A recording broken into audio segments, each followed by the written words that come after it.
तो कहानी तब की है जब हमारा ट्रांसफ़र दिल्ली से उत्तर प्रदेश में हुआ। बतौर शाखा प्रबंधक मथुरा में एक सुदूर आंतरिक गांव जिसका नाम सुरीर कलां बांगर है, उस ब्रांच में कार्यभार संभालने का मौका मिला। अच्छा, चलिए पहले इस गांव की बात करते हैं। सुरीर ईंट भट्टों का गांव। जब आगरा से ईंट भट्टों को हटाने का आदेश हुआ तो जो सीमा बांधी गई थी, उस सीमा के बॉर्डर पे ये गांव आता था। कहते थे कि 5 किलोमीटर की रेंज में वहाँ सैकड़ों ईंट भट्टे थे। चलते थे सारे तो धुआं धुआं हो जाता था, और गर्मी सो अलग। खैर, चलिए मुद्दे पर आते हैं।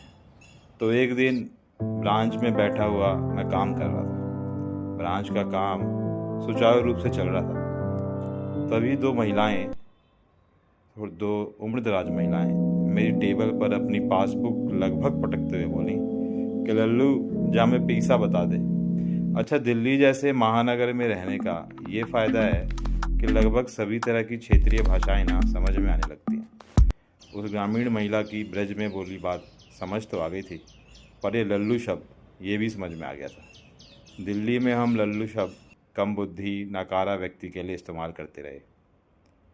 महिला ने मुझे लल्लू बोला भरी ब्रांच में ब्रांच मैनेजर को कुछ समझ नहीं आया। खैर, उन्हें उनके अकाउंट का बैलेंस बता दिया और विदा किया। पर लल्लू शब्द बार बार याद आता रहा। शाम हुई।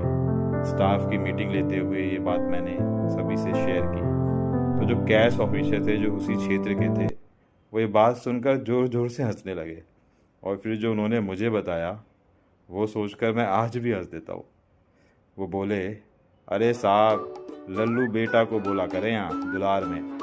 मतलब जैसे बड़े लोग अपने से छोटों को बेटा बोलकर संबोधित करते हैं ना। और मैं सोच रहा था कि इस महिला को पूरी ब्रांच में ब्रांच मैनेजर ही लल्लू लगा।